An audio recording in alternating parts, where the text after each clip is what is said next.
Hello, listeners. Welcome back. Or if you're just joining us for the first time, welcome to All the Cars I've Loved Before, your authoritative podcast on automotive nostalgia. You know what time it is. It's time to get a little grease under our nails, step back in time, make new friends, and if you're like my lovely partner here, have some car themed apparel to put on, Mhm. which we're going to talk about in a second. Welcome to our podcast where we go and we talk to people who have stories about their experiences with cars, their love of cars, and even if you don't have a car rich history, you still have a story we want to hear. Hello world, I'm Dave, and I want to say hello to Doug, my partner here. How you doing, buddy? Good, good. Great to be back here with you. And while you don't have car-related shirts, you have a Volkswagen Shrine for everybody to see every time we put out the YouTube version of this Yeah, my episode. camera moved actually a little bit, so we're gonna fix that. Yes, and I see today you're wearing your lovely RX-7 shirt. Tell me a little bit about your RX-7 shirt. I'm Sure, I'm sure. actually a little Yep. jealous of it. And there'll be a little tie-in. So actually, this is the FD RX-7, which was the last generation. I own the second generation, which was actually the FC and it was a 1986 first year. And that was my first stick shift car. Long story short, had a friend in high school, had a RX-7 Turbo 2, which was really awesome. I got a stick shift version.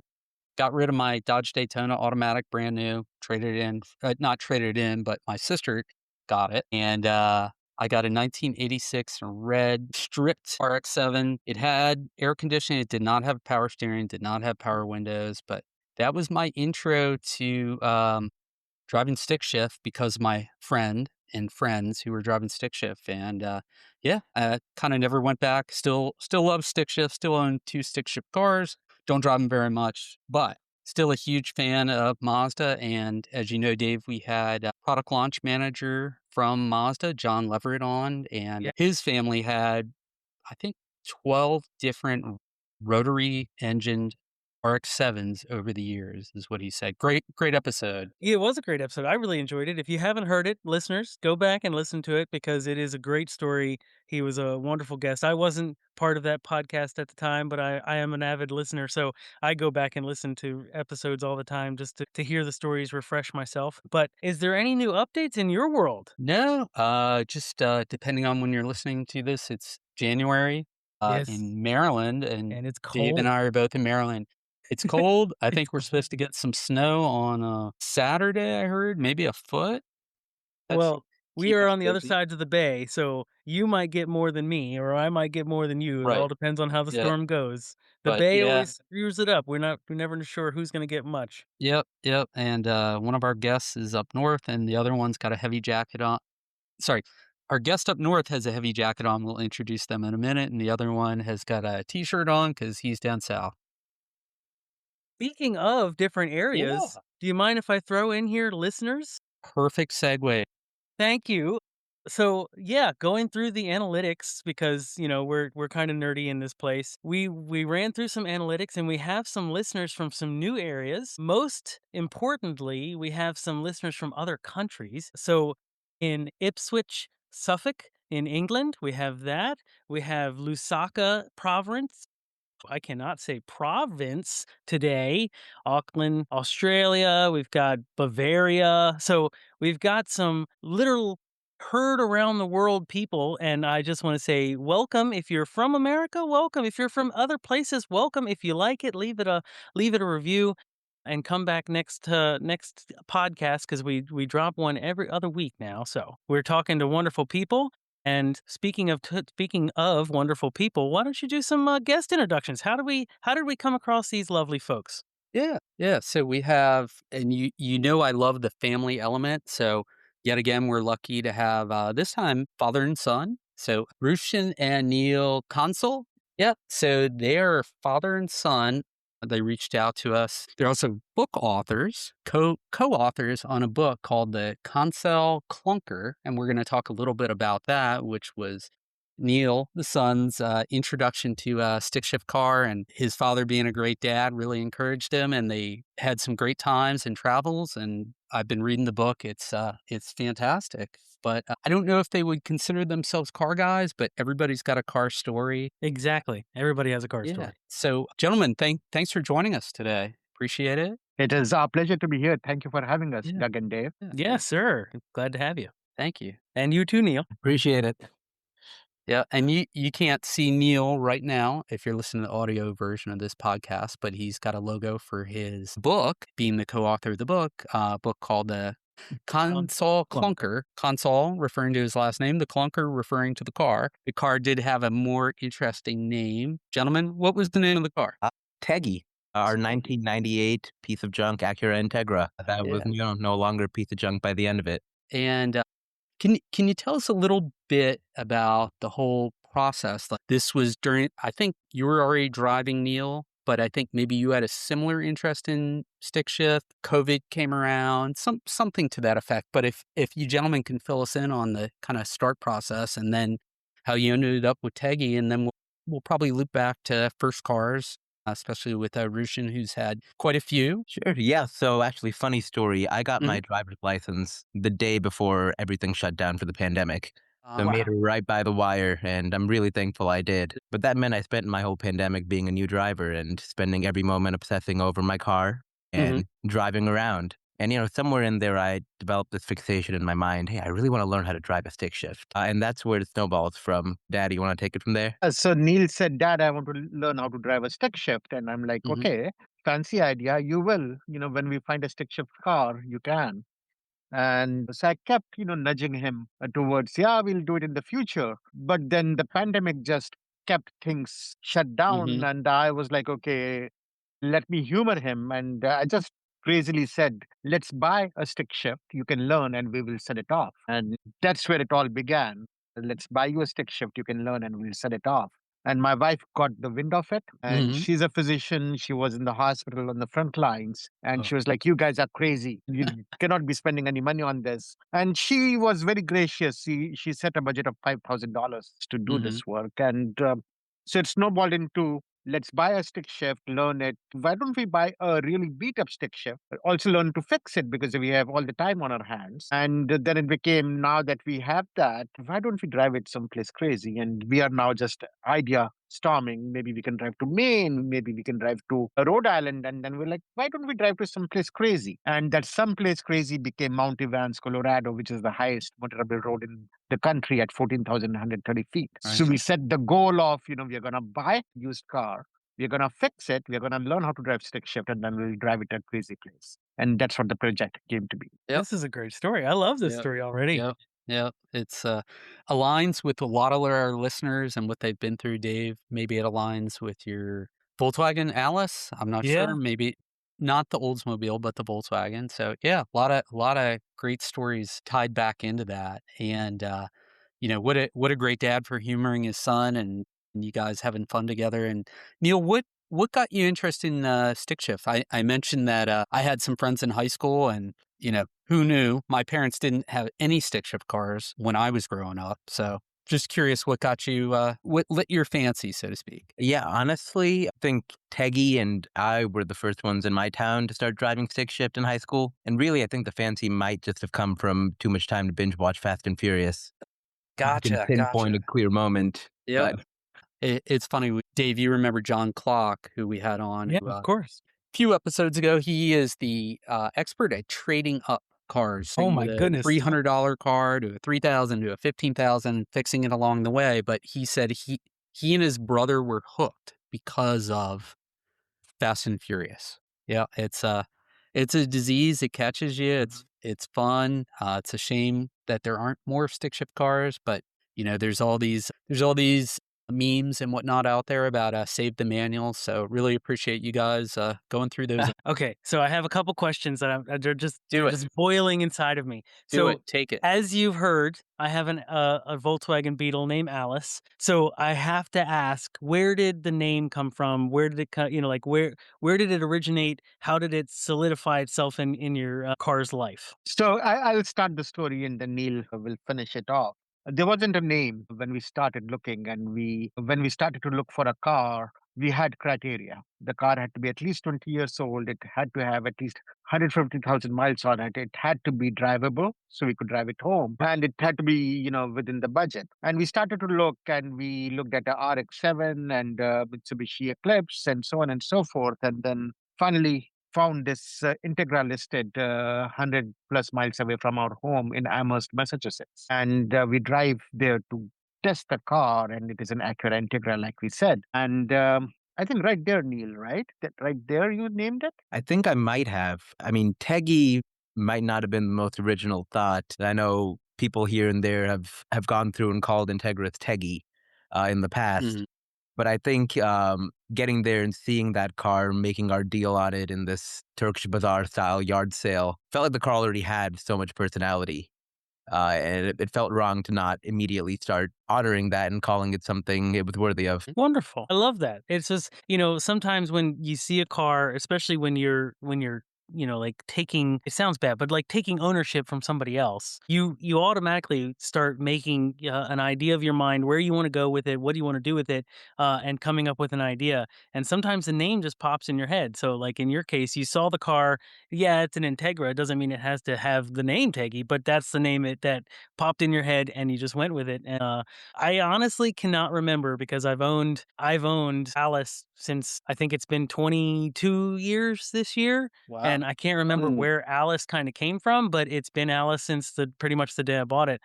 Yeah, that's a wonderful story. So, just one more quick question: how far did you have to go to get to the Integra from your house? Like, was it an hour, 2 hours? Like, how far did you have to go? Yeah, it was Yeah. about 2 hours, hour and a half, 2 hours, something like that, which we weren't strangers to at that point. We had driven that far for a couple of different terrible cars. One was even a no-show, right? The guy never Yeah, showed up.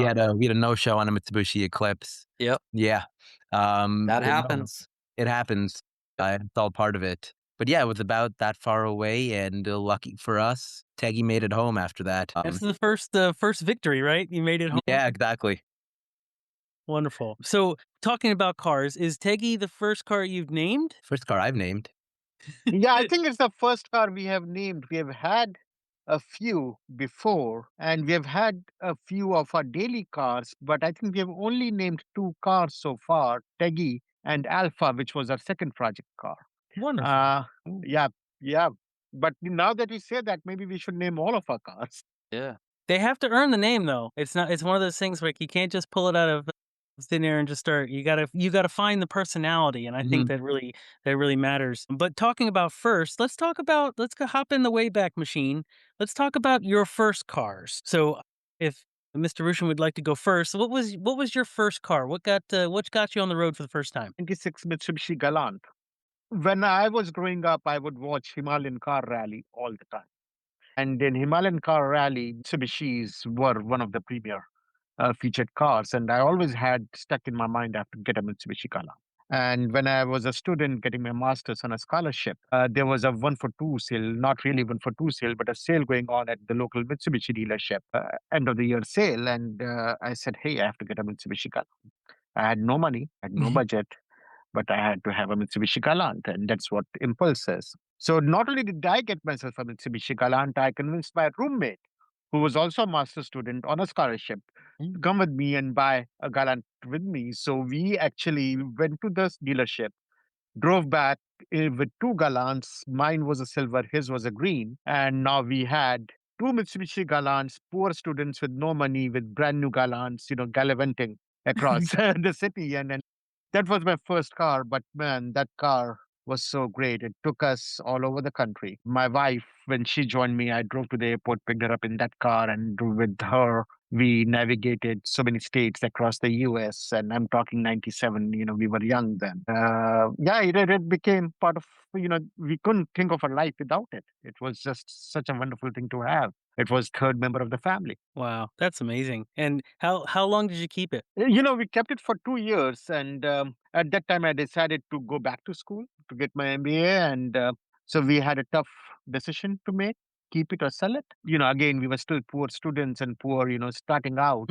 So we had to sell it. But yeah, we still have pictures. We've shown Neil all the pictures of that car, parked in different places across the country and how beautiful. It still is a beautiful car to look at. They don't design cars so beautiful anymore. I understand that part. And it still holds that special place in your heart because you had so many memories with it. Do you regret having to get rid of it? But I mean, obviously you got good out of it because you got your MBA. Yeah, no, I mean, I do not regret it. It served its purpose. It gave the thrills that we wanted. But if I could go back and buy it, would I? Yes, I would buy it. Yeah. Yeah. If the same one came around, If the if same you one found came the around. same car. Yes. If I found the same exact car again, I would want to buy it and keep it if my wife allows it. That's awesome.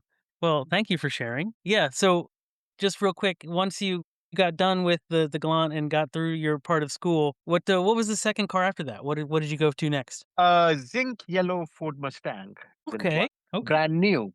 Yeah, you'll see some trends in the story here. Again, a poor student who has just graduated, who did not have enough money to pay cash to buy a used car. So what does the student does? Freshly graduated student who has a job that's lined up buys a brand new zinc yellow Ford Mustang because hey, there was a $500 student rebate, 3 months no payments, an installment that I thought I could afford once the salary started to come in, and so now we were proud owners of a beautiful, like I said again, zinc yellow Ford Mustang that we took gallivanting across the Northeast now. That was the second car we had. Okay. Wonderful. That's awesome. Yeah. Great. I'm gonna let Doug get Yeah. in here for a Yeah. second. Well, I want to shift to Neil because he's going to tell us about his first car, and then we can jump back to Teggy. So, what was your first car, Neil? Back in high school, when I turned 16, my dad bought me a used BMW X1, and I loved that car, and it was a lot of fun. We had it for a couple of years till it turbo blew. But I'm also seeing a little bit of a trend here because we got rid of that car and all. But I just graduated college last June. I started working, and come November, I bought a brand new Toyota 4Runner. Same impulse, no control. So I guess the apple doesn't fall far from the tree. Yeah. Sometimes that bug gets bit early on in life. So you were driving around in the X1, and yeah, really great car for a 16-year-old to have, right? It was awesome. Safe, fun, turbo, and then you still had the X1 when you got Teggy, right? I did, yeah. Okay, gotcha.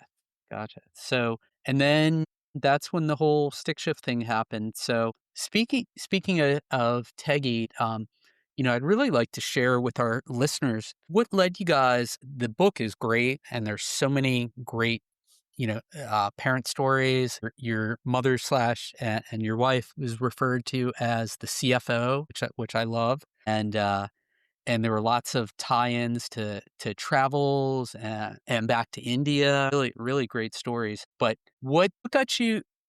Who came up with the idea for the book? And like, at what point did it happen? Was it after the fact? Obviously, you were documenting along the way because I saw the pictures of the 100 paper cups full of different parts, all labeled. Which was a lot of fun, and you had to do a lot of work on the car. But yeah, just wondering what got you guys. Whose idea was it for the book? What launched the idea, and what the process was to get to that point. And then, of course, it got published, I think, end of last year, if I remember. Yes. Yes. So the book was my idea a little bit, Okay. and Neil kind of grudgingly agreed to it. And the way it came along was, we had built the Teggy and we had the ride of our life. And when we came back from the trip, Neil was about to go to college and we didn't know what to do with Teggy. It was going to go to rust if it stood in our driveway. So we decided to sell it off. Okay. Another regrettable decision. Mm. But we sold it off and, we had spent $5,000 building it. We sold it for $4,500. So for just $500, we had the experience of a lifetime, bonding experience, travel experience, everything that we can name it. Best thing $500 can ever buy. But then we got very sad when Neil was visiting for spring break. Just started to drive around Connecticut to see what we can find in the bonds. Not that we will end up with a car, but we ended up with an Alpha, 1983 Alfa Romeo. Oh. And again, the same process, a clunker that we turned into a beautiful machine that we drove to the easternmost point in North America, which is Cape Spear, Newfoundland, in Canada. Another round trip journey that we did. And you can look at all of the videos and journey details on our website, thekansalclunker.com. But now that we had completed this journey, we decided we are going to keep Alpha. But now, because of that, there was no other car we could be building. Plus, Neil was now in college in Virginia. I was in Connecticut. So we're like, what can we still do together? Because we like the idea of working on shared projects. And I said, hey, Neil, why don't we write a book about it? And Neil was grudgingly, okay. And that's where it started. And it wasn't easy. I mean, we wrote it, we looked at it, it, it wasn't flowing, we shelved it. And then after a few months, we picked it up again and looked at it and wrote a little bit more. And then we were like, who would want to read this? And shelved it again. Hmm. And then the third time, we picked it up and said, no, let's just do it. And by this time, we started to really form some frameworks around what the book should be like. And that's how we started to really write it. So, Neil, do you want to talk a little bit about, how that came to be? Yeah. So I think for me, especially, the most important thing, if we were going to write a book, was that it needed to be humorous. In my mind, that makes our story a lot more interesting for people. And so that's what I really tried to achieve throughout the process was how can I, well, one, make people laugh and enjoy the story, but two, even, let them laugh at me and the stupid things I did and how that can turn into maybe a learning or inspiring experience as well. Yeah, I loved how, and I'm sure it was planned, but there would be a section your dad would write from his experience during that time, same time period, and then Neil, you would write yours, and so they would follow each other, and that was just, from you guys are of course talking the whole time, right? But the different perspective, right? Like your dad's frustrated with you about something, you're frustrated with your dad about all these internet popular interest place that you like, Dad, why would you want to stop there? Stop doing that, right? And I mean, that was just a ton of fun. I'm curious, Neil, were you taking any writing classes or did you sign up for any while you were at college while you're going through this process? No, I took my Writing 100 class first semester of freshman year and never looked back. Okay. Okay. Gotcha. Gotcha. And so you guys were just kind of pushing each other to keep it going. I think maybe Ruchin was pushing a little bit harder, but that's that seems to be the way for parents. Yeah. Yeah, and I was Yeah. pushing a little bit harder, but at the same time, we were trying to just stay true to ourselves. And you talked about, how we wrote about same situations, instances from two perspectives.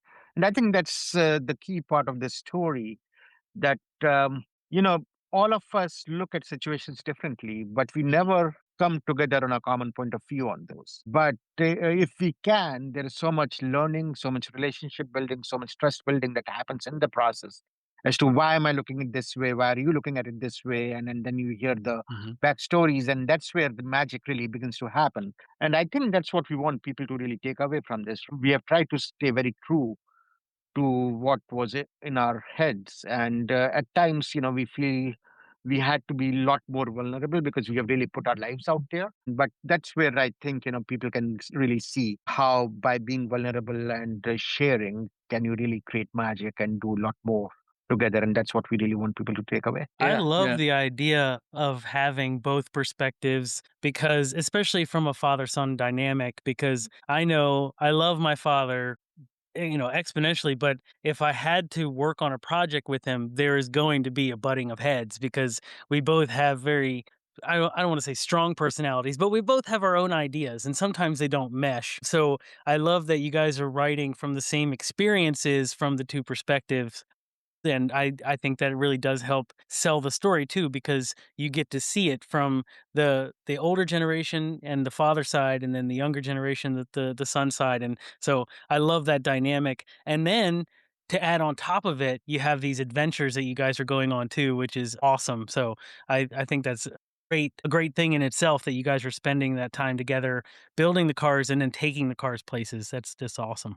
Yeah, yeah. No, and I think for our listeners who might want to do something very creative like you guys do, go find a clunker and rebuild it. From your book, I don't think you had a lot of car skills, short of maybe changing oil, changing tires. So, can you share with everybody how you learned? Was YouTube a factor? I think there were maybe some friendships built out of it. Yeah, absolutely. So yeah, when we started, a key memory of mine, we pull into the driveway, we park Teggy in our driveway, and then we're sitting on this rock, next to our driveway, staring at it.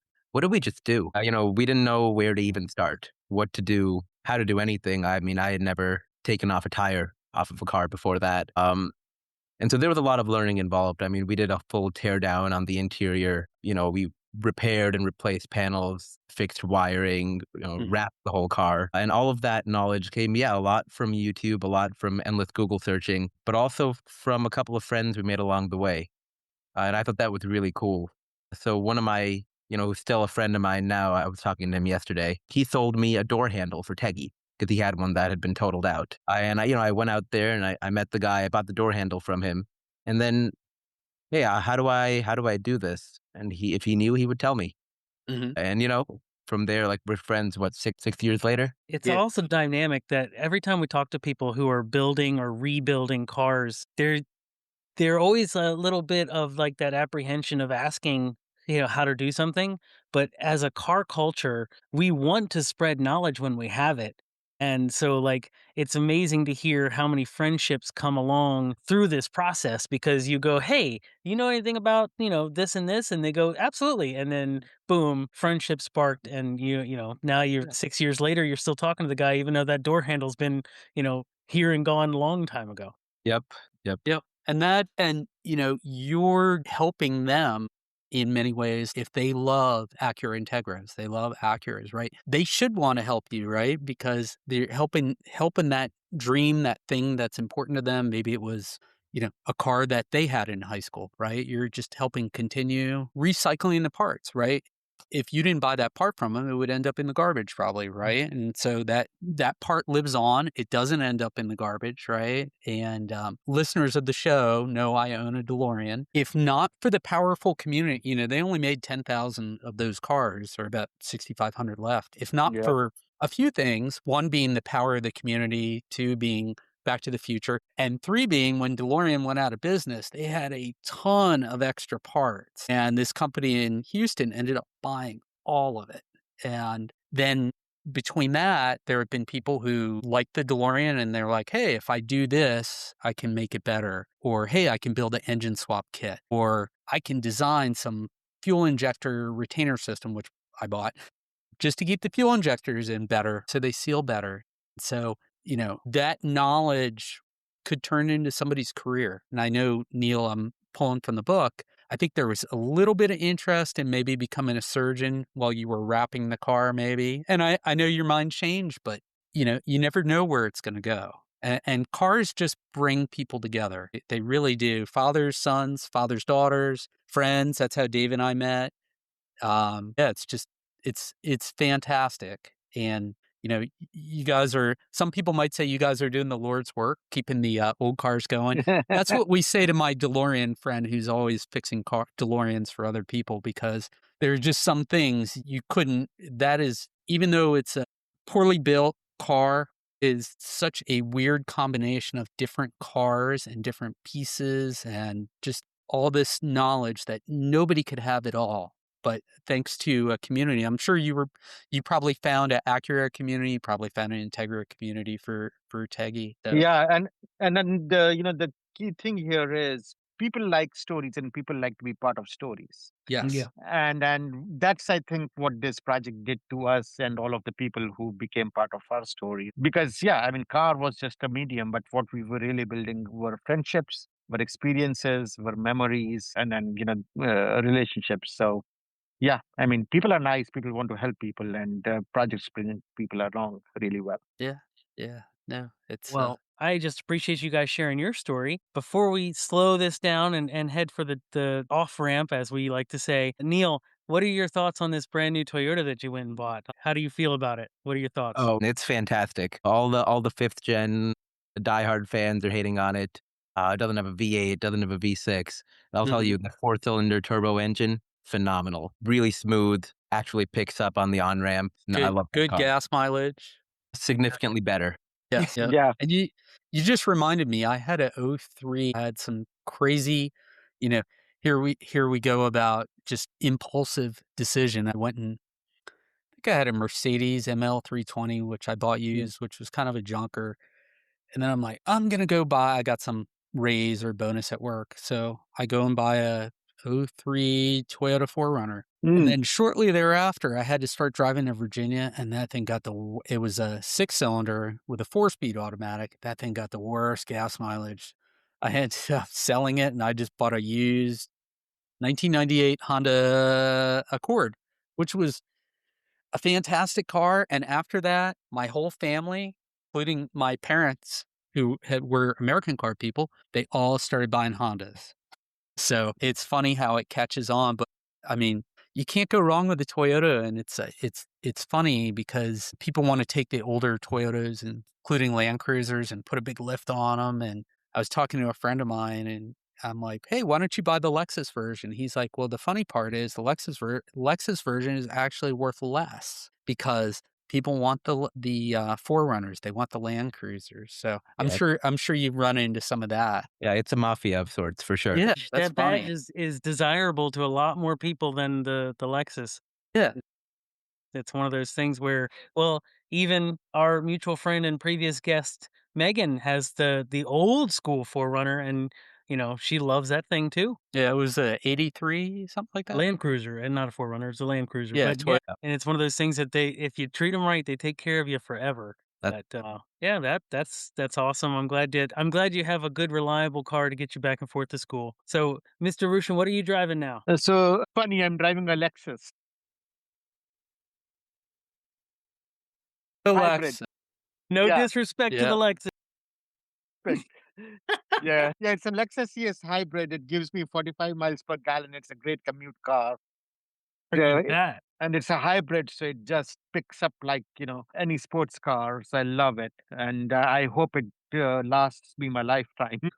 Yeah. Well, this has been a great story. I know we're kind of running low on But time because. but we do wanna have them back to talk about Alpha. Oh yeah, If absolutely. would you guys like to come back? And whether there's a book or not, I'm hoping Dave will check out the book, and if there's a next book, let us know about Alpha. By the way, it's a '83 Alpha, what model? it's the Spider, the Oh, Oh, classic I was little, hoping it would be the Spider. little Awesome. red convertible.